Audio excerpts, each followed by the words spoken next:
Hello, I'm a grateful Christ follower who struggles with alcohol and pride issues, and my name is Stephen. Hi. I grew up in a fully Christian home. My father was a pastor and a Bible college professor. My mother, while not a professional Christian like my dad, was a 24/7 follower of Jesus Christ. In fact, my whole mother's side of the family is strong Christ followers. We went to church religiously, Sunday morning, Sunday school, Sunday evening, Wednesday nights. Beyond that, many of my summers were spent at church camps or on family vacations.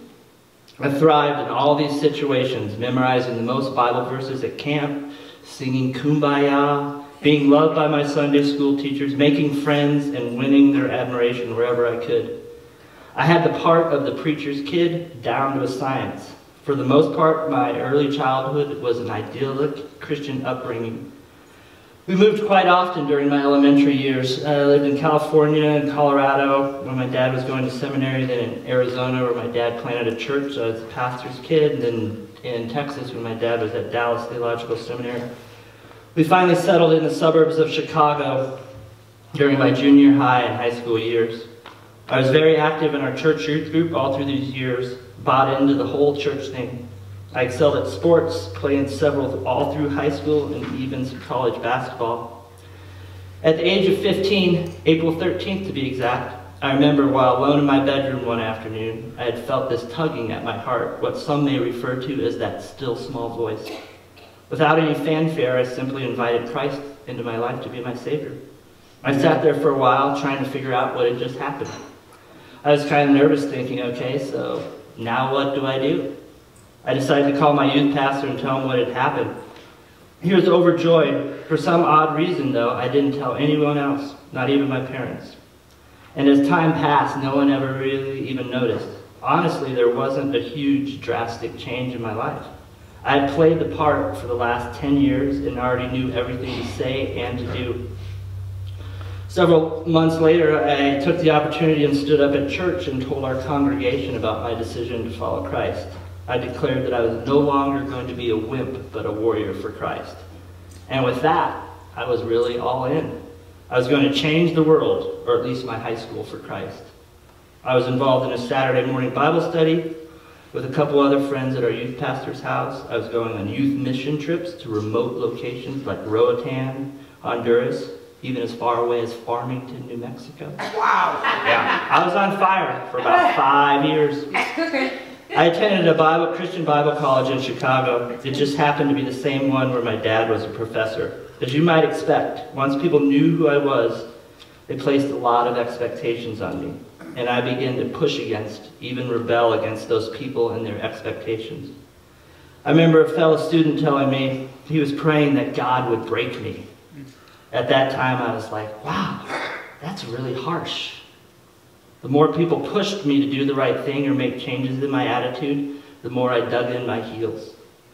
This would be my pattern for years to come. Case in point, I ended up transferring to a liberal arts college after my second year. During my high school and college years, alcohol and substances were never really part of my life. In fact, alcohol was never in our house growing up. And being so involved in sports, it was really never something that I thought about. That changed my third year of college. I sat out a year of basketball because I had transferred, so I started going to a few college parties. Then the next year we had a new coach who was much more of a disciplinarian. I decided that his style was not meant for me, so I decided not to play. And for good measure, at about that same time, I pretty much stopped going to church altogether. All the attention I had received over the years through youth group, church, and sports was now gone. I had to fill that void, so I started hanging out with the cool party crowd. It turns out that I excelled at that also. My drug of choice turned into whatever you were doing. All the attention I craved now came from drinking, experimenting with drugs, and being the life of the party. As I look back, I was laying the groundwork for the rock-solid addictions that would control my life in the years to come. The more I engaged in this behavior, the more steps I took away from God, distancing myself from the relationship that I had once had with Him. Two experiences really set the wheels of my addiction into motion. My senior year, I decided to stay home at my apartment in Wheaton over Christmas break, while my family went to California, much to the consternation of my parents. A friend of mine from the Bible college I had attended came out to my apartment because he too had decided to stay in Chicago over the holidays. Over those days, we hung out and everything was normal for the most part. I woke up Christmas morning and noticed he wasn't there, so I figured he must have already driven back downtown. Later that Christmas day, I drove over to my parents' house and found my friend dead in my parents' house. He had broken into my parents' garage, driven his car in it, and left the engine running. As you might imagine, this sent me into a tailspin. I blamed God. Some people blamed me. I blamed God more.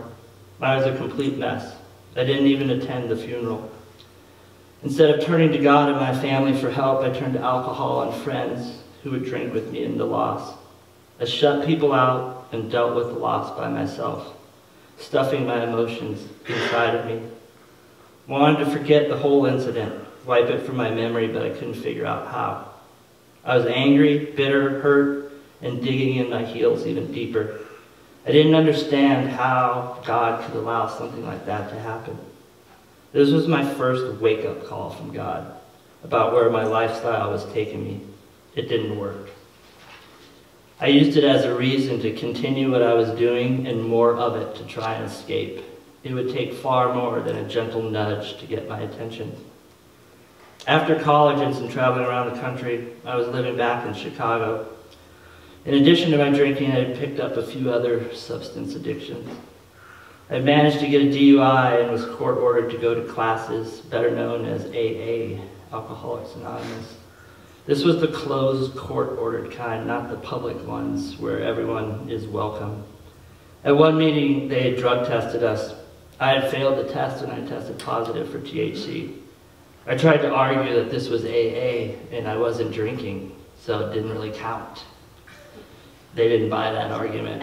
In fact, they gave me a promotion and ordered me to go to NA classes. I went once, I got totally freaked out and never went back. After all, I was not like those people. Those people had serious problems, but I certainly did not. About 6 months later, my apartment in Chicago caught fire and burned to the ground. My roommates and I barely escaped with our lives that night. Standing across the street with just the clothes I was wearing, I realized that I had just lost everything. I was in shock for several weeks, kind of like a poster child for PTSD. But this traumatic experience, just like the one before, it did nothing to make me change my ways. I dug in my heels and continued to run my life the way I wanted to. After a few months had passed, I decided a change of scenery would help. It was some classic addict thinking. I'll just change locations and get a fresh start. Moving would be simple because everything I owned would fit in a backpack anyway. What I failed to remember is that addictions are portable and can easily change zip codes. So I moved to a small town in the middle of nowhere in south central Utah. It's the absolute and complete opposite of Chicago. I thought if I could just get away from these substances and be somewhere where they aren't available, it'll be fine. And that plan worked, kind of. Except that even towns in the middle of nowhere have liquor stores. In this remote area, I also started working at a residential treatment center for troubled youth. From there, I transitioned working to a wilderness program for troubled youth with emotional behavior and substance abuse issues.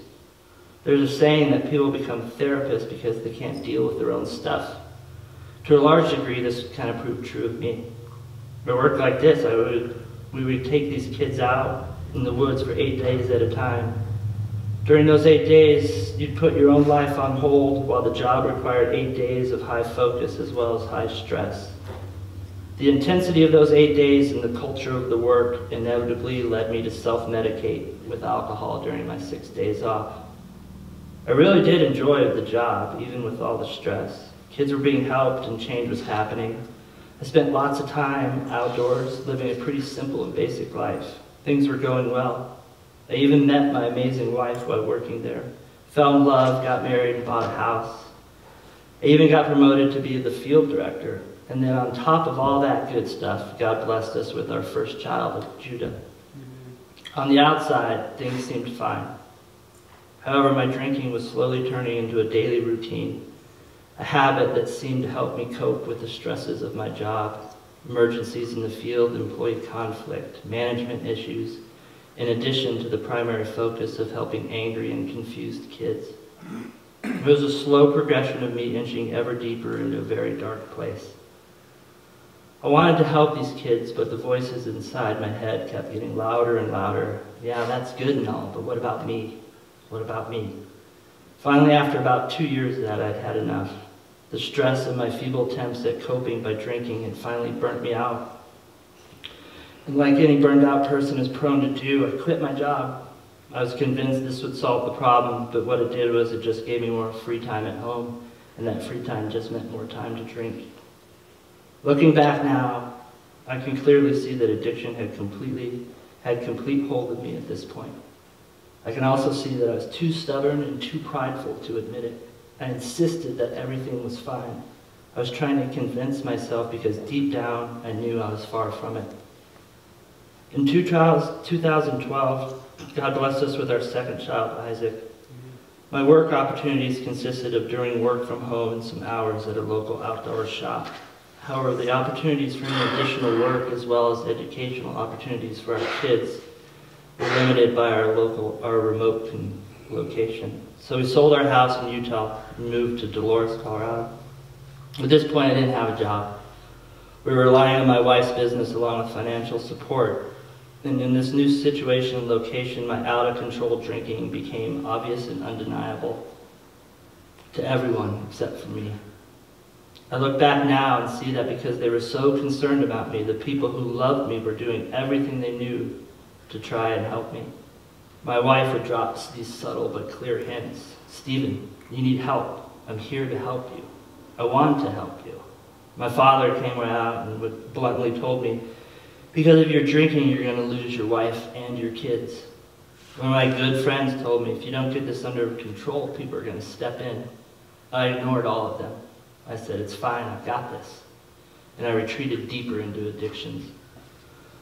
Some people go and visit that deep, dark place, and I became a permanent resident there. I wasn't drunk all the time, but I was never sober. My family could not depend on me for any type of support or involvement. In the fall of 2015, my wife and kids started attending Rock Springs here in Cortez. I would join them occasionally. Honestly, it did nothing for me. It was in one ear and out the other. However, about this time, something was happening that would impact me, and I was completely unaware of it. My wife started reaching out to professionals to ask for advice on how to help me. I mean, she had tried everything that she could to keep me from crashing and burning, and yet nothing was working. She was watching my life literally fall apart around me, and yet I didn't really care. Satan had such a grip on my life, and I had become oblivious to everything and everyone. When she had exhausted all other options, she took the kids with her to her family's house over Thanksgiving while I stayed home. From there, on the Tuesday before Thanksgiving of 2015, I received her email saying that she was not coming back unless I got help. With support from her friends, parents, and many others, she had researched treatment centers. And now, no uncertain turns, no more subtle hints. She said, Stephen, I will not come back unless you choose one of these treatment centers and check yourself in. And she was done, and rightly so. This disease and sin had such a grip on my life that I actually said, no way, not a chance. I was choosing alcohol over God, my family, and my life. Over the next 24 hours, I weighed my options. I argued with friends who were involved in the intervention. I denied how bad it was. I tried everything, all to no avail. My manipulation and lies wouldn't work anymore. Those few days over Thanksgiving while I was alone with my addictions were the darkest, scariest days of my life. Even I could see that I had reached my rock bottom. Now, honestly, I almost didn't make it off that rock bottom. The thought of taking my own life had flashed through my head as my only last means of escape. Even though I never once asked God for help during this whole time, I have to give credit to God for giving me a moment of clear thinking. And in that moment, I changed my mind and told my wife that I would go. Looking back on it now, I'm sure it was God's plan to get me to Cumberland Heights, regardless of what I thought. Now, you might be expecting me to say at this point that I had made a U-turn and looking back, kind of like that point in the movie when the music swells and everything feels positive again. Well, my story doesn't really go like that. A U-turn. Yes, I had made the choice to check myself into a treatment center, but I was still unable to grasp the seriousness of my situation. I was not quite done yet living with my hurts, habits, and hang-ups. I decided to make the trip from Colorado to Tennessee my last hurrah, and got extremely intoxicated on the plane ride. I felt like, who cares? At this point, I certainly did not. A friend picked me up at the airport in Nashville and drove me to Cumberland Heights. As I walked through the door, I was a riotous mess. In fact, the medical staff was trying to decide if they could detox me there or if they needed to take me to the ER instead. I'll be honest, the only thing I remember from those first 24 hours was the vitals being taken frequently and blowing into a breathalyzer to see if my blood alcohol level was coming down. I tried to drink water out of a Dixie cup, and then by the time the cup had hit my mouth, there was hardly any water left because I was shaking so bad. They started me on detox meds, which made me sick and throwing up for the next 2 days straight. I was absolutely miserable. Once I emerged from detox, I thought, oh crap, where the heck am I and what is going on here? Amazingly, as I got off the detox meds, I started thinking clearly again. And it was like, oh, so this is what it's like to be sober. I was still angry, but I was there. For one thing, you'll have your whole day planned out for you. Lots of rules, and honestly, I don't really do well with rules. But there was a daily routine of meetings, group therapy, individual therapy, more meetings, inundated with 12-step stuff. On top of all that, most people there were from the Nashville region. I was the oddball from Colorado. They would ask me, how in the world did you end up in Nashville? I would tell them jokingly, I don't know, I got drunk on a plane in Durango, and the next thing I knew it landed in Nashville. And there was a lot of truth to that, actually. During the first weekend, I was walking with a guy who was there for opiate addiction. He had been there for about 3 weeks already, and he became my guide. As we walked, I asked him all kinds of questions about the program and his story, everything I could think of. Turns out he was and still is a Sunday school teacher at his local church. Sounds pretty similar to my story, huh? I asked him, so what is the answer to sobriety? What's going to work to make it last? He looked at me square in the eyes and said, you know the answer to that question, don't you, Stephen? And I said, yes, I do. Complete and total surrender to God is the only way. Amen. I went back to my room, and through tears of joy and tears of sadness, I realized I was completely broken and humbled beyond words. I talked to God for what seemed like hours. I asked for his forgiveness for all the years I had turned my back on him, for all the damage I had done. Looking back, I realized he had always been there and allowed me to go through those experiences and make those choices in order for me to fully realize that he truly is the way, the truth, and the life. Amen. Right then and there, I recommitted my life back to Jesus, knowing that he was the only one that could rescue me and save me from my addiction, save me from my self-destruction, and wow, it was like an enormous weight of darkness and sin that was lifted from me. Yes. Jesus had never left me. I had left him. And he was just waiting for me to come back to him just the way he wanted me. 2 Corinthians 12:9 says, my grace is all you need. My power works best in weakness. So now I am glad to boast about my weakness so that the power of Christ can work through me. I didn't waste any time. I went and told my friend about my breakthrough, and immediately he screamed, amen, in that southern drawl of his, and gave me a big old hug. When we talked about steps 2 and 3 dealing with the higher power, in my therapy group, I would unabashedly tell them it was Jesus Christ. I got in a lot of trouble for that.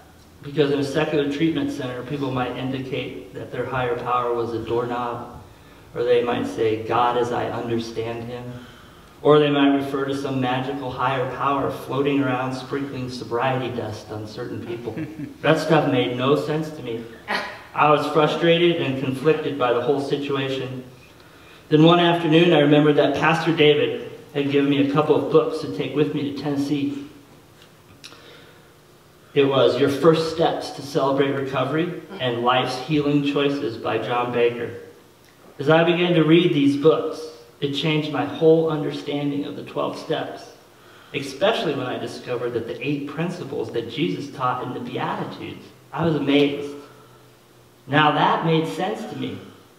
The clearer I got about that, the more I thought, okay, I gotta get out of here and get back to Rock Springs and celebrate recovery. Amen. However, I realized I literally had no idea where I was on a map. I didn't have a clue about how to get to the airport, so I decided I needed to stay and do the full time and take advantage of the opportunity and learn as much as I could. As you well know, recovery is not easy. It is hard work, but it's worth it. Amen. So every morning and with every assignment, I would sit down with those 2 Celebrate Recovery books and the Bible, and I would work through the assignments the therapist gave me, trusting God to guide me with the truth from His Word. I would read through the AA book and then read the corresponding section in Life's Healing Choices. In Hebrews 12:1 it says, "Since we are surrounded by such a great cloud of witnesses, let us throw off everything that hinders and the sin that so easily entangles, and let us run with perseverance the race marked for us." Yes.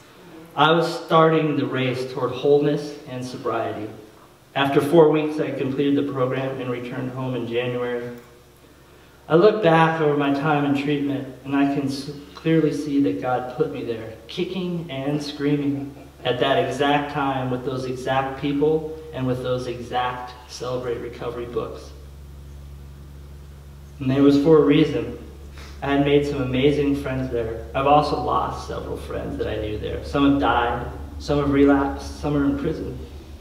But by God's grace, those of us who have maintained our sobriety, we keep sharing our stories. We remind each other that it is only through God's grace and 100% surrender that I and we can find victory over our sinful nature. Amen. God has blessed me in so many ways. For instance, He blessed me physically. The years of drinking had done serious damage to my body. Tests done during the treatment showed that I had only about 40% of my liver function left. But an exam shortly after returning home showed my liver had miraculously back to 100% normal. Well, The doctor told me to put the test printout on my fridge, so I did. Just like a little kid who gets an A+ on a report card. Yay, God! Amen. God has blessed me by giving me mercy and wisdom and strength to repair my relationships with my family. Most importantly, with my wife, who never gave up on me. She welcomed me back into our home. That gave me the privilege and honor to work diligently to regain her trust and fall back in love with her. I've been able to be the father to our 2 boys I never was before. I got to celebrate those 2 blessings in powerful ways. In April 2016, my wife and I made our public professions of faith in Jesus Christ by being baptized together. And in November 2016, we also publicly committed to raising our children in a Christ-centered home. I've also been blessed to take this good news to others by serving regularly in our Celebrate Recovery ministry. I now lead other men through step studies. Amen. Both the journey begins and as well as the journey continues. I enjoy co-leading newcomers and introducing people to CR, as well as facilitating open share groups and even serving on the CR leadership team. God's power is great. Amen. He took a guy who couldn't even stay awake through a whole church service and put him on stage, sharing in front of the church how Celebrate Recovery can heal us from hurts, habits, and hang-ups. True miracle. My days used to start with drinks from a bottle. Now they start by drinking from the fountain of God's truth, the Bible. And before my feet hit the floor, I whisper words of thankfulness to God for saving me. Step 7 states, reserve a daily time with God for self-examination, Bible reading, and prayer in order to know God and His will for my life and to gain the power to follow His will. I know that I don't need substances to deal with my stress, to hide my emotions, to run away from my problems. I've learned that Jesus needs to be in control of every aspect of my life. I can forgive myself for everything that I have done wrong and be myself, the imperfect sinner that I am, because Jesus has forgiven me. I have learned that Jesus never left me, nor will he ever leave me. That's right. Isaiah 43:3 says, "Fear not, for I have redeemed you. I have summoned you by name. You are mine. When you pass through the water, I will be with you. And when you pass through the rivers, they will not sweep over you. Amen. When you walk through the fire, you will not be burned. The flames will not set you ablaze. Yes. For I am the Lord, your God, the Holy One of Israel, your Savior. Amen. Today, and one day at a time, I can be free from the chains of addictions. Through Jesus Christ, the one and only true higher power. Amen. Thanks for letting me share.